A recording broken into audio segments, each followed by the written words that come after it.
विष्णु भगवान की कथाएं। यहाँ शिव और विष्णु के बारे में पौराणिक कथाओं से तीन दिलचस्प कहानियां पेश हैं। जब शिव का घर विष्णु ने ले लिया, जब विष्णु ने शिव को मुश्किल से बचाया, और अंत में विष्णु की शिव भक्ति की एक दिल को छू लेने वाली कहानी। क्या आप बद्रीनाथ की कहानी जानते हैं? यह वो जगह है जहाँ शिव और पार्वती रहते थे। यह उनका घर था। एक दिन नारायण यानी विष्णु के पास नारद गए और बोले, आप मानवता के लिए एक खराब मिसाल हैं।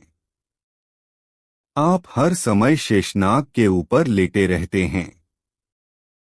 आपकी पत्नी लक्ष्मी हमेशा आपकी सेवा में लगी रहती हैं और आपको लाड़ करती रहती हैं। इस ग्रह के अन्य प्राणियों के लिए आप अच्छी मिसाल नहीं बन पा रहे हैं। आपको सृष्टि के सभी जीवों के लिए कुछ अर्थपूर्ण कार्य करना चाहिए। इस आलोचना से बचने और साथ ही अपने उत्थान के लिए विष्णु तप और साधना करने के लिए सही स्थान की तलाश में नीचे हिमालय तक आए। वहां उन्हें मिला बद्रीनाथ, एक अच्छा सा छोटा सा घर जहां सब कुछ वैसा ही था जैसा उन्होंने सोचा था। वह उस घर के अंदर गए। घुसते ही उन्हें पता चल गया कि यह तो शिव का निवास है और वह तो बड़े खतरनाक व्यक्ति हैं। अगर उन्हें गुस्सा आ गया तो वह आपका ही नहीं, खुद का भी गला काट सकते हैं। ऐसे में नारायण ने खुद को एक छोटे से बच्चे के रूप में बदल लिया और घर के सामने बैठ गए। उस वक्त शिव और पार्वती बाहर कहीं टहलने गए थे। जब वे घर वापस लौटे तो उन्होंने देखा कि एक छोटा सा बच्चा जोर जोर से रो रहा है। पार्वती को दया आ गई। उन्होंने बच्चे को उठाने की कोशिश की। शिव ने पार्वती को रोकते हुए कहा, इस बच्चे को मत छूना। पार्वती ने कहा, कितने क्रूर हैं आप, कैसी नासमझी की बात कर रहे हैं। मैं तो इस बच्चे को उठाने जा रही हूँ। देखिए तो कैसे रो रहा है। शिव बोले, जो तुम देख रही हो उस पर भरोसा मत करो। मैं कह रहा हूं न, इस बच्चे को मत उठाओ। बच्चे के लिए पार्वती की स्त्री सुलभ मनोभावना ने उन्हें शिव की बातों को नहीं मानने दिया। उन्होंने कहा, आप कुछ भी कहें, मुझे कोई फर्क नहीं पड़ता। मेरे अंदर की माँ बच्चे को इस तरह रोते नहीं देख सकती। मैं तो इस बच्चे को जरूर उठाऊंगी। और यह कहकर उन्होंने बच्चे को उठाकर अपनी गोद में ले लिया। बच्चा पार्वती की गोद में आराम से था और शिव की तरफ बहुत ही खुश होकर देख रहा था। शिव इसका नतीजा जानते थे, लेकिन करें तो क्या करें। इसलिए उन्होंने कहा, ठीक है, चलो देखते हैं क्या होता है। पार्वती ने बच्चे को खिला पिलाकर चुप किया और वहीं घर पर छोड़कर खुद शिव के साथ गर्म पानी से स्नान के लिए बाहर चली गईं। वहां पर गर्म पानी के कुंड हैं। उसी कुंड पर स्नान के लिए शिव पार्वती चले गए। लौटकर आए तो देखा कि घर अंदर से बंद था। शिव तो जानते ही थे कि अब खेल शुरू हो गया है। पार्वती हैरान थीं कि आखिर दरवाजा किसने बंद किया। शिव बोले, मैंने कहा था न, इस बच्चे को मत उठाना। तुम बच्चे को घर के अंदर लाईं और अब उसने अंदर से दरवाजा बंद कर लिया है। पार्वती ने कहा, अब हम क्या करें। शिव के पास दो विकल्प थे। एक, जो भी उनके सामने है उसे जलाकर भस्म कर दें, और दूसरा, वे वहां से चले जाएं और कोई और रास्ता ढूंढ लें। उन्होंने कहा, चलो कहीं और चलते हैं, क्योंकि यह तो तुम्हारा प्यारा बच्चा है, इसलिए मैं इसे छू भी नहीं सकता। मैं अब कुछ नहीं कर सकता। चलो कहीं और चलते हैं। इस तरह शिव और पार्वती को अवैध तरीके से वहां से निष्कासित कर दिया गया।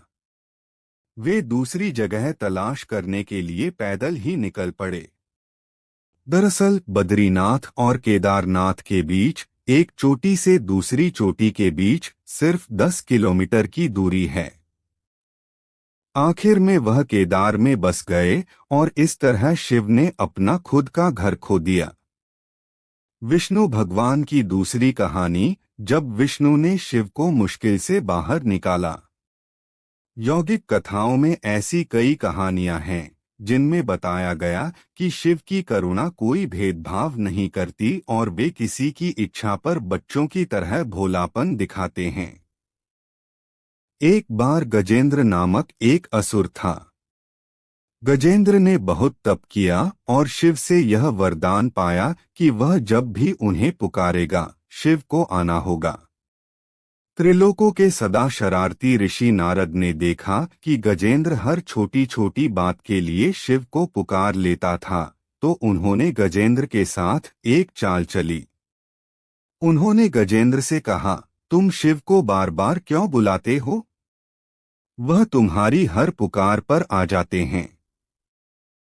क्यों नहीं तुम उनसे कहते कि वह तुम्हारे अंदर आ जाए और वहीं रहें, जिससे वह हमेशा तुम्हारे अंदर होंगे। गजेंद्र को यह बात अच्छी लगी और फिर उसने शिव की पूजा की। जब शिव उसके सामने प्रकट हुए तो वह बोला, आपको मेरे अंदर रहना होगा, आप कहीं मत जाइए। शिव अपने भोलेपन में एक लिंग के रूप में गजेंद्र में प्रवेश कर गए और वहां रहने लगे। फिर जैसे जैसे समय बीता, पूरा ब्रह्मांड शिव की कमी महसूस कर रहा था। कोई नहीं जानता था कि वह कहाँ है। सभी देव और गण शिव को खोजने लगे। काफी खोजने के बाद जब कोई यह पता नहीं लगा पाया कि वह कहाँ है, तो वे हल ढूंढने के लिए विष्णु के पास गए। विष्णु ने स्थिति देखी और कहा, वह गजेंद्र के अंदर हैं। फिर देवों ने उनसे पूछा कि वे शिव को गजेंद्र के अंदर से कैसे निकाल सकते हैं, क्योंकि गजेंद्र शिव को अपने अंदर रखकर अमर हो गया था। हमेशा की तरह विष्णु सही चाल लेकर आए। देवगण शिव भक्तों का रूप धरकर गजेंद्र के राज्य में आए और बहुत भक्ति के साथ शिव का स्तुतिगान करने लगे। शिव का महान भक्त होने के कारण गजेंद्र ने इन लोगों को अपने दरबार में आकर गाने और नाचने का न्योता दिया। शिव भक्तों के वेश में देवों का यह दल आया और बहुत भावनाओं के साथ, बहुत भक्तिपूर्वक वे शिव के लिए भक्ति गीत गाने और नाचने लगे। शिव जो गजेंद्र के अंदर बैठे हुए थे, अब खुद को रोक नहीं सकते थे, उन्हें जवाब देना ही था। तो वह गजेंद्र के टुकड़े टुकड़े करके उससे बाहर आ गए। विष्णु की शिव भक्ति तीसरी कहानी। शिव की पूजा देवता और राक्षस, देव और असुर, श्रेष्ठ और अधम दोनों करते हैं। वह हर किसी के लिए महादेव हैं। विष्णु भी उनकी पूजा करते थे। विष्णु की शिव भक्ति को बताने वाली एक बहुत सुंदर कहानी है। एक बार विष्णु ने शिव से वादा किया कि वह शिव को 1008 कमल अर्पित करेंगे।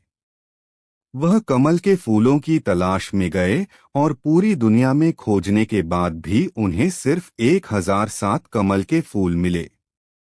एक कम था।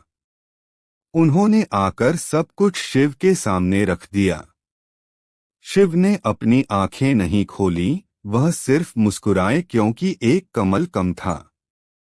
फिर विष्णु ने कहा, मुझे कमलनयन कहा जाता है, जिसका अर्थ है कमल के फूलों की तरह आंखों वाला भगवान।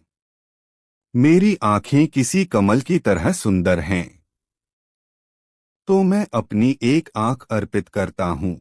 और उन्होंने तुरंत अपनी दाहिनी आंख निकालकर लिंग पर रख दी।